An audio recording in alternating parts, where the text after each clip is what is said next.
Hello, welcome to the Bee Formless Flow Driven CEO podcast. Today, I won't say tonight. Today, I have Steve Melhuish, all the way from London, the UK. Welcome to the show, Steve. Thanks so much, B. Thanks very much for having me. No, you're welcome. Here you are, all rugged up, and here I am. Like as we were just saying, it's like winter, summer. It's kind of it's quite all the seasons in one day, right? But it is great to have you. And we were just talking pre-show, and I love that there's already some little Aussie connections with regards to your previous business, but and in terms of what you're doing now. So let's get into it because we have quite a bit to chat through. And you're the co-founder and partner at Wavemaker Impact. I forgot to ask you how long you've had the company. You can answer that once I've introduced you, if that's okay. But it's a climate venture builder creating 100 times 100 startups, each targeting, and I'm going to get this right, 100 MT CO2e. There's the chemistry bit that I'm not explaining very well. I think it's chemistry, Steve, if I got that right. Reduction with venture Yeah. scale returns. You also co-founded Planet Rise, which is an impact investing platform. And previously, you co-founded and led Property Guru from startup to public listing, which is where the Aussie connection was. Because for the Australian audience, realestate.com and Square Peg was a big part of that. Steve, tell us a little bit about your journey. Have you always been had you always been a founder? Like, how did you fall into the various businesses and roles? And Yeah. yeah, Yeah, no, well, thanks very much for that, B. no, you're welcome. Thanks for the intro. I guess, first of all, I guess I regarded myself as a recovering entrepreneur who's now a reluctant VC. So that's kind of how I was the one-liner. Yeah, my background is as an entrepreneur, and I still regard myself as an entrepreneur and a founder. That's kind of what's in my DNA. I love building businesses and I love scaling businesses. I love working with other founders. The first part of my career was 10 years in a corporate environment, and this was in telecommunications, as the whole of the telecommunications industry was going for transformation. And you're going copper cables to fiber optic cables, and mobile data, voice over IP, cable TV, which became then streaming, and all this innovation happening I'm gonna date myself now, but in the 90s into the 2000s. So in the telecoms boom and dot-com boom and then bust, and then kind of reemergence out of that. And it was fantastic. And I was building businesses within a corporate in these areas, in mobile internet, Oh yeah, mobile yeah. data, voice over IP, and building business in a corporate environment. And then um, when it came to the bus time, I was then dismantling my team and cutting. I didn't enjoy cutting. I enjoyed building, but didn't Yeah. enjoy the dismantling. I Yeah. did enjoy also the grow as you went up in a corporate, more and more bureaucracy, more and more politics, more and more energy and time invested in managing upwards and making sure you look good, versus building a good business and delivering Mm, services and helping customers, which is mm. what I really enjoyed doing. So I got more and more frustrated by that. I didn't like the cutting piece either. And No. so I managed to take a 6 month break, went traveling around Southeast Asia, backpacking with my girlfriend and now wife. Oh. Fell in love with Asia, but also realized that actually what I really love doing is building businesses, without the bureaucracy and without having a boss, without having the Mm. politics. And so then I went on a journey. I built a number of businesses in the UK and Europe. I moved to Asia and spent 20 years in Asia building businesses in the internet and mobile space. And then most recently was this company called Property Guru, which we grew from Singapore to Malaysia, Indonesia, Thailand, Vietnam. We had 40 million monthly users, Mm. 1,500 staff. On all the challenges of growing from 2 people to 1,500 people, That's with the whole huge. fundraising. Yeah, I learned a lot. I learned more in the first probably few weeks or months of building Property Guru than I did in my corporate life. How not to do things. And so, yeah, we made a whole bunch of mistakes, almost killed the business. But along the journey, learned a lot of lessons and brought some great investors on board, including in the early days, Square Peg, so Paul Bassett and team out of Australia, who were awesome and great investors and great advisors to me and my co-founder. And then more recently, then we acquired our main competitor, which was mostly majority owned by News Corp, Mm. and realestate.com.au and that group. And so they, as we bought them, they then became shareholders as well pre-IPO. And so then we took the company public on the New York Stock Exchange about 3 or 4 years ago. And yeah, during that journey, hired a CEO and managed to take a step back. What was that And like for you you know, to take a step back? yeah, it was a very interesting process. Yeah, because you're just powering Interesting through, right? process. All these different, like, and then we did this, then Yeah. we did this, and then we did this, and you're like, and then I brought in a CEO, and I'm like, oh, I can't. That would be quite an interesting. Yeah, it wasn't quite. Yeah, it wasn't quite that fast. It was a whole build up to the Yeah, fact no, that my totally. co-founder and I, we kind of decided we wanted to do a whole succession plan and take a step back. In my case, the key driver for that was ha having kids, and I had kids very later on in life. Most my kids should be in their sort of like mid to late 20s, but actually they're 13 and a half now.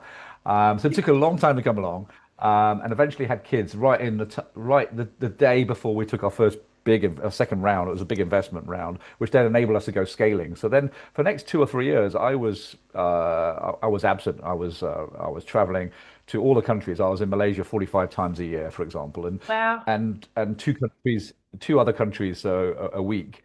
And you and I were talking about this beforehand, but you're doing sort of 100-hour weeks. You're working 7 days a week, 12 to 14-hour days, and that is not consistent with being a good father. And so one day I woke up and the kids were turning 3, and oh my God, Yeah. we spent so much time and effort trying to have the kids, and now the kids are coming along, and I missed being around for the first 2 or 3 years of their Yeah. life.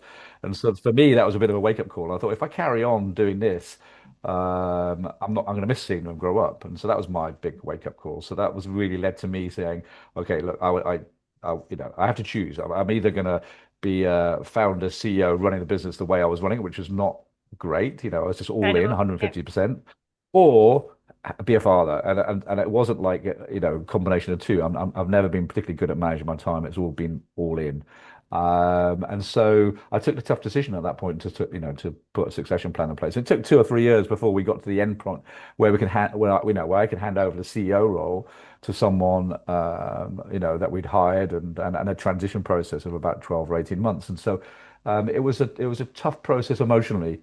I was about to say, was Um, that hard? Like, because you like in that situation, you had to make a choice, right? And as much as you're like, if yeah, you're like me, type A, all in, and I'm the same. And when you have a life-defining moment like that, and I've had my own in different ways, it yeah, is a process you have to go through, and it's almost like you have to really, it's grief in a way. It's grieving something to then, do you know what I mean? Like, and yeah.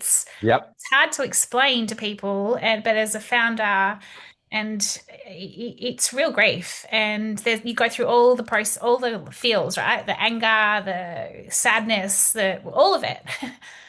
Do you know what I mean? You Like, have described you've described it perfectly. yeah, yeah, So I knew why I was doing it. But that doesn't mean I enjoyed doing it. mm, I ended up battling a lot of demons in my head. mm, I went through the emotions that you talked about. I went through a sense of grief. I went through a sense of anger. I went through a sense of loss, mm, frustration, and probably most importantly, just a crisis of confidence and crisis of purpose. yeah. Because my identity, I felt, was so enwrapped into this property guru thing, which I built from nothing with my co-founder, Well, it's your and baby, living it right? every day. Yeah, for 11, yeah, exactly, for 11 years, and then to go, okay, I'm going to take a step back and hand the keys over to somebody else. It took time, and my wife said, "Look, you've achieved everything you've wanted to achieve and more, but you're the saddest I've known you. So just take the CEO role back. Why don't just get just take to do your job again?" I went, "No, no, no, no, no, no. I don't want to, I don't want to do that, but I also want to vent." Yeah. Not happy about the process, but I know why I'm doing it, and so I had to kind of catch myself, coach myself, and go through, what it was essentially, as you said, a grieving, mourning process. And just, sit back and I also, during that process, I discovered I had an ego. I didn't think I had an ego. Always regard I love myself as it. humble, had humility, and suddenly I missed. leading my team, doing, leadership teams. I missed doing the big town halls with the whole of the team. I missed, the radio TV interviews. I missed all of that. And I go, oh, I have got an ego. Um, and yes, had to eat some humble pie on the fact that I discovered that. So it was a tough 2 years, and I really did not enjoy it, and I had to go on a journey of to try and work out what to do next, and to try to kind of almost reinvent myself or Mm, rediscover a new purpose, mm. um, which in my case, was my kids. I blame my kids for a lot. My kids were responsible for, obviously the whole succession plan process.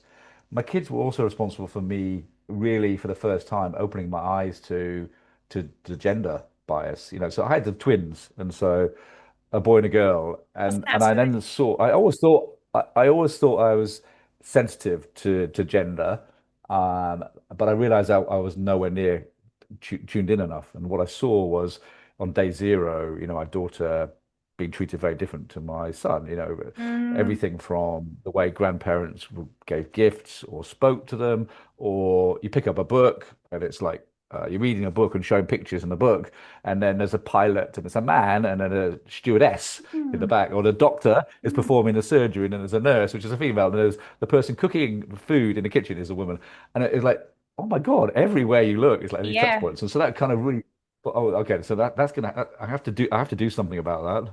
I have to take responsibility and really think about how and what actions I can take now to be more proactive in that. And that really shaped what I did both within Property Guru and subsequently. And then secondly was, as I'd taken a step back in 2018 and think about what next and going through this crisis of confidence and just I guess when you step back, you sort of open up things. And so for me, it was the year that Greta did a climate strike, and Oh, then yeah. it was a year that there were record $200 billion, extreme weather damage was caused.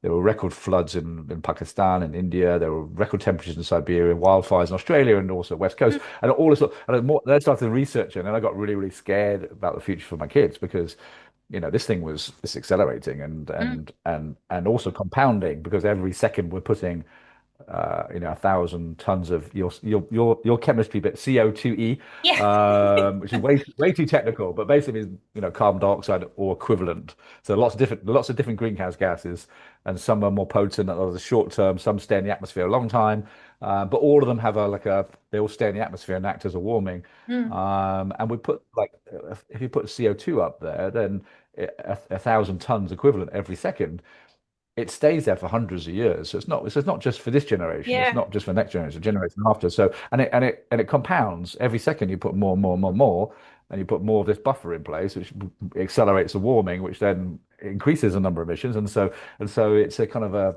accelerating thing. So yeah. So the more I researched it, the more scared I got for the future of my kids. And I thought, look, I'm in a very fortunate position that managed to make a lot of money from particularly from Property Guru.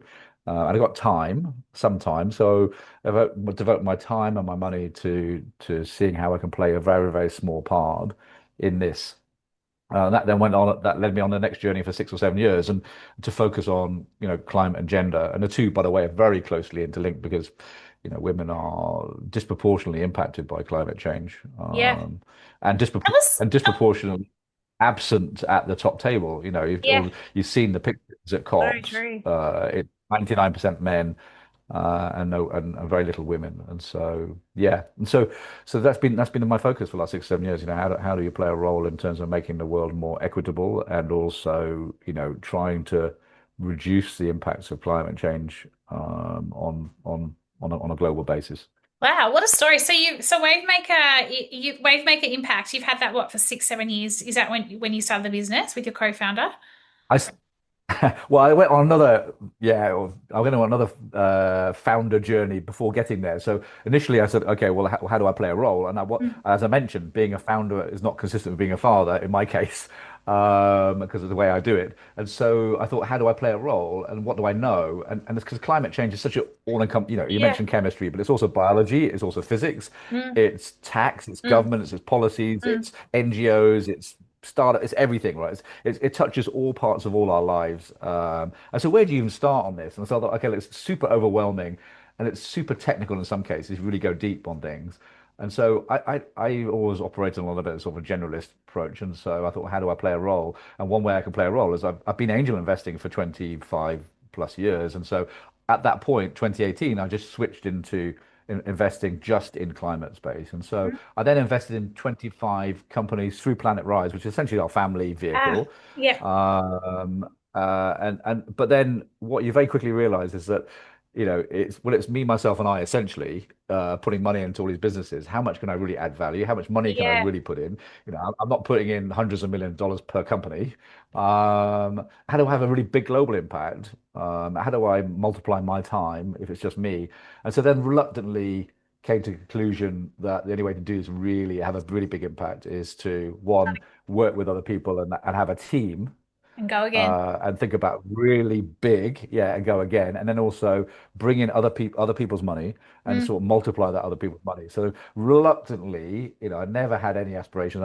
I still don't to be a fund manager, but there is some value in doing that because you can have a global impact and amplify things. And Wow. so that's when we started Wavemaker Impact. So many questions. Like seriously, it's such a you're like such a fascinating journey.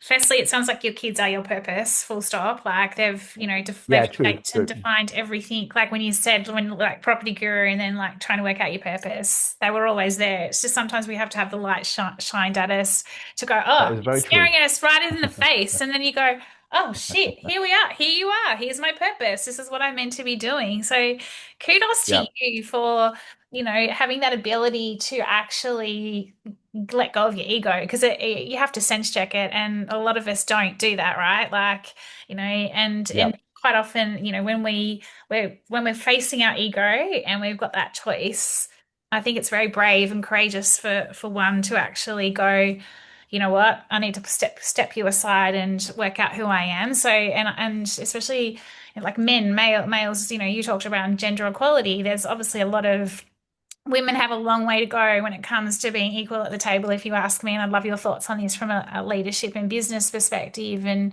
even like your young daughter, I've got young nieces similar ages. But I also think men, and then on the flip side of it, they don't talk about what you've just talked about in terms of we don't talk about enough of that in terms of, like when we're having that identity, whether we want to call it a crisis or whatever, and our ego and, like all of that. And I think so I feel like that in itself is a big conversation when why can't we talk about this more and why can't we share more of that? And so, yeah, I'd love your thoughts on that in terms of just, what's your view? Because did you talk to anyone about it? Like any male, like did your co-founder or anyone like it's not something you talk to your wife about it, of course, but like, mm, Yeah. I think it's a lot easier to talk about it now yeah, because I've gone through it. At the time, I spoke to my wife a lot about it. She was she was a rock throughout the whole of the building process in terms of, the good times and the bad times. If you, as you know, when you're building a business, you have it on a yeah. daily or weekly basis, a roller coaster ride, extreme roller coaster ride of emotions. But, she was there for me through a lot of that. But I was also very fortunate to be part of a group called Entrepreneur Organization EO, which is quite active in Australia, actually, by the way. If you know, do you know those guys No, at all? I've never EO. heard it. What Uh, it's entrepreneurial? it's a entrepreneur organization. It was started by the same person who started YPO, Okay. I believe, a guy called Vern Harnish in the US. And it recognized that building an SME in the case of EO, entrepreneur organization, it has its own unique challenges. Mm, And so he put his organization in place. It's about 18,000 people globally. wow. Most countries have got a chapter, or most cities have got a chapter. So, and a chapter is typically about 100, 150 people, and all business owners, sometimes first generation, some like in my case, well, second generation, where they've inherited the business. And so in that chapter, that goes down to smaller forums. And so in my case, there's 8 people, and those 8 people, I every single month. For 4 hours a month, plus also one or two retreats where we go away for like a weekend, and we do a lot of coaching, Yeah. reflection, and non-judgmental support sharing. And Yeah. so during the tough times of this succession plan process and post that, they were on the receiving end of that on my monthly updates. That's good. Well, at least you got to talk. Probably not being very sympathetic, really, going, "Oh, what are you complaining about?" But anyway, yeah, it was that helped enormously. Yeah, amazing. Uh, and then yeah, and then more recently, just having a coach for me has been a kind of a revelation. Making that move from Asia to UK, I've had a Yeah. coach who's helping me in the run up to that, and then move. So I think I'm fortunate that I've had some great, non-judgmental, supportive Yeah. people in my life who've helped me navigate things which I wouldn't be able to otherwise. But it's hard to go and ask for that help, I think. I'm not sure if it's a male female thing, but I don't know. But I think it's just generally, I think it's hard Yeah. because it's you're coming from a position of, look, being the leader and leading everything, and therefore being strong throughout that, to then a position of massive vulnerability and having to pour your heart out. And Yeah, I agree. it's a bit of a contrast, I It think, took me a long to make time. that Like when move. I had my burnout situation, yeah, I had to go and see a Yeah, psychologist in the end to get my like because you talked about confidence and it was just for me, it was like jumping off a cliff. Like and then I was like, who am I? What am I? And just to get my yeah, strategies back in order, right? Tell me like a what big reset. it's a complete reset, but that's what I'm Yeah, fascinated about with coming into obviously you went into Planet Rise and then Wavemaker Impact. Going through yeah. that, I guess, evolution of you and, reshaping your identity, if you like. What have you noticed about yourself that has changed you now as a co-founder, in the business you're in now, and obviously you're working with investors as well. Like, have you noticed that you're a different leader, you're a different co-founder, like, business operator? Like, have you, now that you're with Wavemaker, has that changed? Like, have you, yeah. I think so. I guess a big caveat now is that at least with Waymaker Impact, I'm not full time. Um, and I think when I was a founder, my previous businesses, it was more than full time. As you're Mm, living and mm, breathing this one mm. thing all the time. Now I have a portfolio. I have a portfolio through the Yeah. Planet Rise, and I work with a bunch of founders there. Wavemaker Impact, I'm working with a team there, and also some of the companies in Wavemaker Impact. And I think I'm a lot more chilled and a lot more, I guess, a little bit more thoughtful and considered around things than I perhaps than I was before. That could be just getting old, Yeah. or it could be less, working, full in. And so I think I realized probably a little bit too late in my life. I think just in terms of the importance of um, being present and taking time Mm. out of the day to day. Because I think when I was in Property Guru at the peak times, I was just, so busy and so in it the whole time. Sometimes you don't see the wood for the trees, and it's hard to get perspective and step back and see the bigger Yeah. picture. And I've got a lot better at doing that and just taking time out for myself just to think a little bit, and with a notepad and journal and just do a bit of meditation and then journal a little bit. And then that perspective has really helped in terms of, I think, maybe decision making and Yeah. being a little bit Fresh more considered perspective. about how. Yeah. Yeah, I always thought I had an open door policy at Property Guru, and just like, come and chat to me, and we'll work it out. Whereas I was so busy running around, I think I projected the wrong thing. Mm. I didn't realize at the time, but one of my product managers came up to me, a bit drunk one time, and said she was leaving, and said, you say you're very, very humble and open door, and but by the way, I don't feel I can talk to you because you're just too busy. You're just running around everywhere the whole time. So I didn't want to add to your stress. And so, oh my God, I I had know. no idea. I Yeah. had no idea this vibe I was giving off was just putting Yeah. people off. It's true though, isn't it? Like But it was when you're not interesting present. reflection again.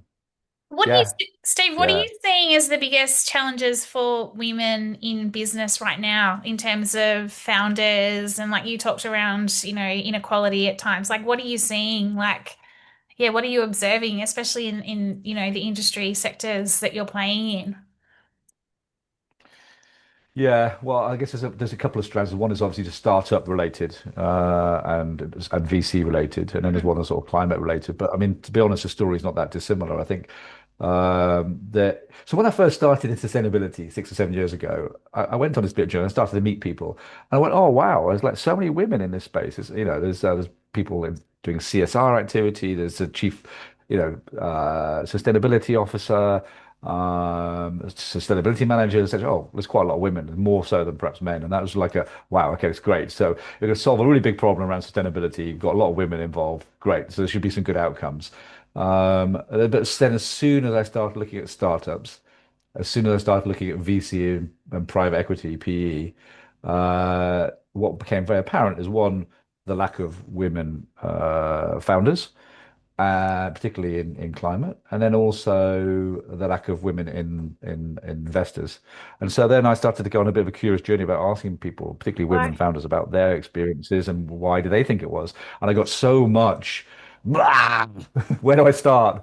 And horror stories about, it's tainted a little bit in Southeast Asia, but I suspect it's probably similar in other geographies, but just, conversations that other founders would not get about, when are you going to have children? How many children have you got? How much time Mm. do you spend looking after the children? How much time, are you looking after in Asia, your parents or your grandparents? And so, was men never got those questions. Men Mm. founders never got those questions. And then also then you start to say, well, I look at all the VCs. Oh yeah, great. There's like all these women in these VCs, but actually they're at junior associate, junior analyst, Yeah. senior analyst level. And then you look at partner level. Oh, All men, none. white collar There's men. no Mm. where are all the women partners? Mm. And then so the big takeaway for me was like, I guess there's not enough women funders, and therefore, as a women founder, it's a lot harder because it's just there isn't it's not an even pool. So, but that's just one example. I mean, there's so I've spent a lot of time with particularly with Wavemaker Impact trying to think what Yeah, I more was going to can ask we you that. do Mm. to, to support. And so a big part of this been around collaboration and learning. So we're working with women in venture. It was a group in Asia, women in sustainability in Southeast Asia. She Loves Tech in Asia. Some angel groups which focus on like Epic Angels and She 1K. So these are angel groups, and so different groups who are trying to even the playing field and work with them and share and learn. We organize events where we shine the spotlight Mm. on women founders and their journeys and their struggles, but also hopefully to provide some learning, but also some inspiration. Because one thing I have found is particularly talking to women founders or potential founders, particularly from corporate organizations like Google or Meta or LinkedIn or Facebook, they've built a very successful career and a very successful building businesses within a large organization. Many cases don't have the confidence or have a little bit of imposter syndrome around now starting their own business because they think they've been successful because of this large organization. And in my Yeah, it's interesting, isn't it? perspective, you've been, despite the bureaucracy, despite everything else, you've managed to succeed and build a great business in a Google or in a Twitter or in a X, Meta, etc. And so then we're collaborating with 2X, which is a gender lens investment group, so we're part of that. I've learned a lot, got a lot of inspiration from particular a woman founder, particularly from IIX, Impact Investment Exchange, and she's focuses on gender investing, and that was my entry to sustainability 7 or 8 years ago. Was Doreen Shanaz, who's built that business from scratch and faced all of the during the 80s into 90s, Wall Street as a Bangladeshi woman kind of prejudices, and you can imagine what that was like. Yeah. And so, yeah, but to be honest, I'm still really uncomfortable. I'm really unhappy about because we set out an objective just having 25%. We're now, I think, at about 15%. Yeah, right. Um, it's been really hard, and I think so. It's still a work in progress.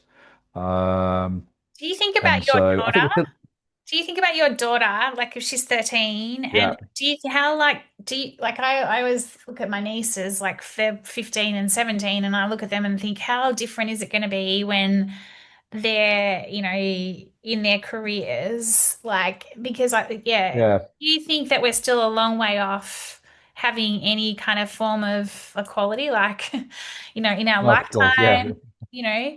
yeah. It feels like we've made a lot of progress, but in reality, we've made very little progress. I think, Yeah.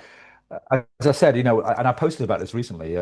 If you look at the COP from Azerbaijan. So last year, it was just it's like find Wally, it's like trying to find a woman in that group of hundreds of men. So we're still a long way. And personally, in terms of my area of focus, for climate change, I think the only way you're going to really address this is by, just having more women at the top table, whether it's in government, Yeah. whether it's in banks, in investors, founders, shaping it should be 50% or Mm, more, mm, not 5% or 10%. And so, yeah, I think we're still a long, long, long, long, long, long way from it. And all of the stuff that's going on in the US in terms of mm, DEI, and sustainability, and all of the policy, a lot of the policies, which just going to just putting things into reverse, mm. and sadly having that ripple effect of other organizations going, oh, if this is happening, it's a trend, don't need to really bother so much anymore, and or I now need to toe the party line Yeah. because this is what Trump's saying, and therefore I need to toe the party line. And therefore, sadly, you've got people who normally would be very principled and purpose driven and things. I'm a bit shocked that now are towing the party line, and just because you just don't want to be the enemy of Trump, because otherwise he's going to come after No. you, and that bullying tactics, and seeing what's happened. Yeah, that's not going to help, obviously. So all we can do is to carry on fighting for it and talking about it and Yeah. standing up and speaking out about it. Yeah, and I think just keep shining a light, keep talking about the Yeah. successes, Absolutely. Mm. because it's very easy to sort of get into them and us and that's kind of fighting, but rather than talk about the optimistic subs, yeah. So it's a work in progress. Yeah, and just yeah, I think it's not sure what else we can do. I mean, there's a group I work with called Women of the Futures, leaders, and it's about shining a light on young women leaders, and in different categories, in sports, arts, media, Love it. entrepreneurs, investors, and that's about just providing some inspiration and some learning, and Mm. get a community, a supporting, compassionate community, to rather, just women who've been extremely, so quite sometimes you find that women are not most supportive of other women, but it's getting women who've been successful to take a look back and say, I've been successful, how do I help others now Yeah. also become Pay it successful? forward. Provide that community. Yeah, they pay it forward. Absolutely. And Absolutely. I do think So there's that is, a female male yeah, energy flow that is required as well, right? Like, I don't think it's like one or the other. I think that, we need to bring women more up to the table and at the table, if that makes sense. But like, because we need that intuition, I'd love your thoughts on what you think is, what do you see as the future of leadership in general? Because I do think that we still need to be decisive. But we need that intuition. We need that ability to be more empathetic, more, vulnerable, still perform, right? And yeah, have purpose. And you talked about presence before, and I think that's a big part of, the new world order and the future of leadership. And so if, women in particular can share that with younger women, how they would do things differently. Like I do it all the time. I like to have kids. Like can't have them. And, if I had have known what I know now, I would do things so differently. But I didn't, it yeah, was a choice, career or, you know what I mean? So it's kind of like for me, I think that, yeah, we do. We need to be helping the younger generation in terms of they get to reshape, they get to, to change the future and the possibilities that are available. Um, versus the bullying and, like you said, what's going on in the world, we have to be able to yeah, continue to work through it because there's got to be another way, yeah. We do. you We know? do, absolutely. But it's not about doing it for the sake of doing it either. It's just No, also if you want to. Yeah, unfortunately, well, I guess one of my learnings of Wavemaker Impact has been that in order to get change, at least in my case for climate change, you can't do it based on the fact that someone might want to do it, mm, or because there might be some regulatory changes, or because in the future this might be better for the world, or whatever. All that wishy-washy stuff, to be honest, doesn't cut it. no, If you're talking to a farmer who's earning $100 a month, they're not going to change something no. unless there's Yeah, a economic. You get that 100 becomes 120 tomorrow. And so, in a similar way, I think why care about sustainability? Why care about diversity and inclusion? Why care about it? Because actually, it just makes business sense as well. If you want to run a country, a government which has got diversity and inclusive, including people with different opinions, means that you will end up with a better outcome because you got a better decision. Or you have a group of people who all think the same way and they might be able to go fast in a certain direction, but is that going to be the best decision making? Is that No. really going to be the best way of approaching it? Of course not. And so, from a business point of view, from a country point of view, it just makes sense to Yeah. have more diversity in your decision making. And that's not just about gender, but it's also around all people come from all walks of life Yeah. and all races to be part of the decision making process because actually that's going to end up being a better outcome because people will have come from different perspectives and have different thought processes. Have you So thought about true. this? Oh, I haven't thought about that. Wow. Yeah. Okay. Actually, you've just opened up a whole new thought process over here, which if you hadn't been at a table, I would not have thought about. And Mm, so I think, yeah, we just need more diversity and inclusivity agree. at the top table. And that's what people Starting with gender, though. yeah, 100%. And having people like you here, like, I love it. Two questions for you. I'm conscious of your time, and I know it's Monday morning. Okay, it's Tuesday. Yeah. Creating 100 times 100 startups. Can you just explain that to Yeah. us, please? Because I saw it and I'm Yeah. like, what's 100 times 100? Like, here I am, my Yeah. No, chemistry, it's I'm very. not great with chemistry. I won't lie, No, but like, no. You shouldn't be. You shouldn't be. You don't need to know about chemistry to know this stuff. yeah, It's but I love this. Yeah, yeah. Okay. So let me try and so when we first started this, it was like look, we came together. A group of founders came together and said let's try and play our part to try and address tackle. And most of it because we've got kids and we all have our reasons why I want to do it. So it was a very aligned, purpose-driven group of people. And we said, okay, so what area do we know best? We know Southeast Asia best. Okay, so let's tackle climate change and emissions and climate issues in Southeast Asia. So the first thing we did was, well, okay, so if you're to go after a global goal, starting with Southeast Asia, you need to know where these emissions are, where the greenhouse gas emissions are. And the first thing was there wasn't a carbon map which shows where these emissions are. So we had to go and build that and research that. And what we discovered was there's a whole bunch of uh, carbon emissions or greenhouse gas emissions from food and agri and land use change and deforestation, for example, and then lots of rising agriculture. And there's like obviously urbanization in terms of buildings and manufacturing, but all of the money was going into mobility. So, electric vehicles. So yeah, two-wheel, three-wheel, four-wheel, battery companies, battery swap, battery rental, charging stations, hundreds and hundreds and hundreds of EV companies, all the entrepreneurs and all the investors in that space where 12% of all the emissions were. 88%, no one's doing anything. So the first thing was, okay, we need to focus on where the emissions are. So let's go and invest in companies which are in there. Okay, yeah, unfortunately, no one's building companies there. So then how do we really change things? So the first thing was, well, we need to go and probably build companies. And so the first thing was we have to build. And so we said, okay, let's go and build companies. And those companies need to be big because if they can have a really shift a needle, have to be. in our case, 10% of the global greenhouse gas emissions is something called 5 gigatons of equivalent of greenhouse gas emissions. Um, we can do that by building a bunch of companies which each can do 100 megatons, which is about 25% roughly of Australia's emissions Wow. per annum. Each company has to do that. And so, or twice the size of Singapore, in fact. Jeez. So each one has to do that. And it has to be immediately revenue generating. It's got to be a proper business model, economically viable. This is not doing it for charity. These are proper business for profit.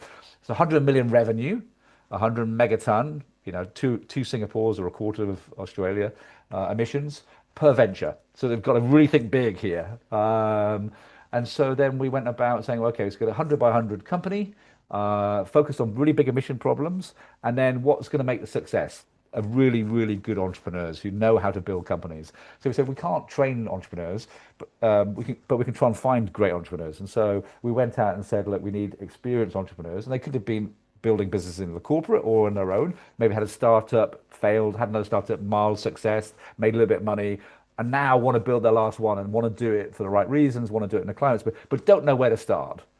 And so what we do is we have a team of 3 people, entrepreneur. We find a really experienced entrepreneur and 4 people together for 6 months, blank piece of paper.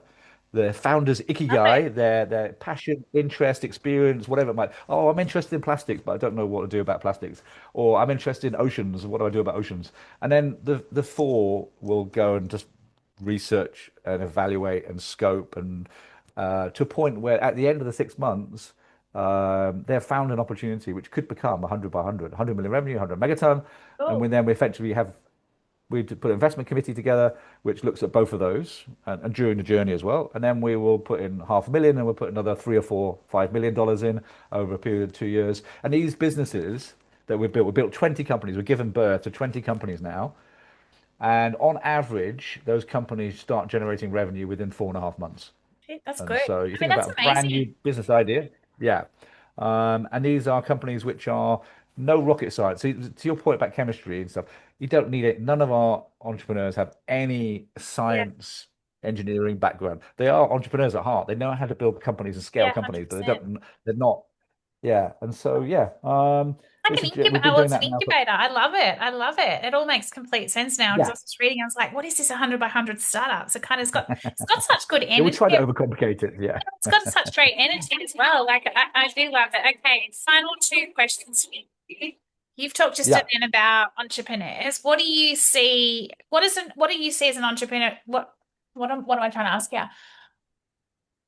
What is it that you look for in an entrepreneur? Because in a lot of the conversations I've had in the VC space, it's not their skills. It's down to them as a person. What do you look for in an entrepreneur? What are you looking for in a 100 by 100 startup as somebody, from an entrepreneur perspective? Yeah, yeah. So we see for everyone we work with, we see about 250. So there's quite a big wide funnel at the top, and so we're quite picky, and they're also picky to us as well because these are experienced entrepreneurs. They're in their typically late 30s, early 40s. They go, oh, do I really need your help? I can build my own company. Mm, And so it's mm, a two-way process. But what we look for is number one is around humility. We're going to be working with these people for many years, and that humility is really, really important because it's people we want to work with. They're people that are down to earth, but more importantly, they're not afraid enough to ask questions. They don't know, right? And the yeah, way a entrepreneur gets to product market fit, and the only people who get product market fit are the entrepreneurs, right, themselves, and they'll work it out.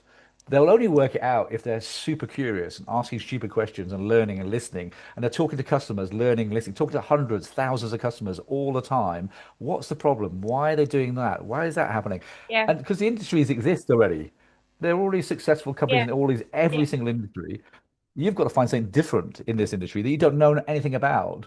And you yeah, get there by asking stupid questions. And so having massive humility and curiosity to get to the bottom, something to find product market fit is a number one. And then other things are, just they've demonstrated some experience of scaling, some experience of building teams, some experience of fundraising. But that's kind of the rest. I think the number one is that curiosity, humility piece because that yeah. I love leads it. And the stupid questions. I to love that. And yeah, no question is a silly question is what I always say. What? yeah. I didn't get this answer from you when you booked in for the pod, and I think I forgot to ask Mel, so that's my own fault. But Okay. what would you say? I always ask this question, so this is your last question.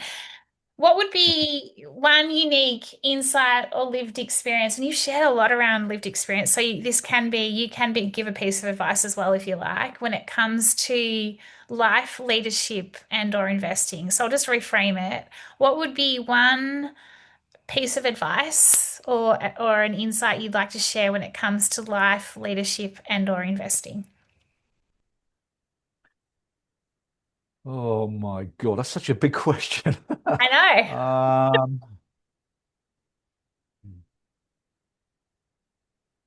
I can answer it with lots of different. I've done a little bit around life. I think from a uh, maybe from an investor startup perspective, one thing I learned really the hard way is not doing too much at once. Um, Mm. and I think what my lesson was is that things just take a little bit longer than you think they're going to take. That could actually be bigger than you think. They just take a little bit longer. And therefore, the importance of not trying to do too much at once. And I almost, my co-founder and I almost killed Property Guru by going from one country to 5 countries in 4 months and Yeah. hiring hundreds of people, losing hundreds of people, etc. So I think that'd be my key one. It's just, and I now use that both with an investor mindset when I look at startups who just go, oh, we're here, and then tomorrow we're going to be here, here, here, here, here, here, here. No, I don't think that's a turn off for me. It's not something Yeah. I will Yeah. get excited about. Yeah. It's too much, too fast. You don't need to do that. Yeah. I'd rather see actually do things really well in incremental steps Yeah. because that you build a foundation, a really Agree. solid business there, rather than like a 10 pins on a map, which look good on a PowerPoint slide, but actually in reality, there's not much underneath it. Very It's a cool. loss-making company just paddling really fast. So I think that's probably the key one from a entrepreneur perspective, which I now think about when I'm both with my Wavemaker Impact hat on, how Yeah. we grow, but also how we work with startups who try to do too much at once. So just not it's not necessary. Build the foundation, Yeah. Love it. slow and build quality. Yeah. So good, Steve. What a we've covered all we've covered life, we've covered leadership, we've covered investing. Thank you so much. We've run a little bit over, so I do appreciate your time. How do we find out more about Wavemaker Impact? How do we find out more about you? Yeah, where do we go? I've got it all, but yeah, they're all just too. Yeah, I mean, I'm on LinkedIn. That's probably the best way of getting hold of me. So Steve Mel is my LinkedIn, but Yep. you'll find it Steve Melhuish. And then a Wavemaker Impact is wavemakerimpact.com. And our website's got all the information there. We would love to speak to anyone who's interested and or curious about building a business in the climate space and doesn't know where to start. That's where we come in and we can help. So I would love to talk to any founders who are interested or curious about this space, I highly particularly recommend. women founders. Yeah, women. Yeah, we've got to promote the women. I love it. Thank you, Steve. What a great conversation it's been today. Yeah, thank you so much. And I'm going to be looking out for more of your articles and thought leadership pieces on LinkedIn. I think you need to. You're probably doing a lot of it anyway, but I love that you are promoting women and the whole gender equality as well, and especially what you're doing in climate. And yeah, huge congratulations. So thank you so much. What a journey you've been Thanks, on. B. Yeah, I've Thank you appreciated very it. much. Lovely talking to you as well. And Yeah, I look forward to tuning in as well and yeah. seeing some of your podcasts, listening to some of your podcasts. So Thank you thank so you. much. Have a great day. See you. Thanks, B. Take care.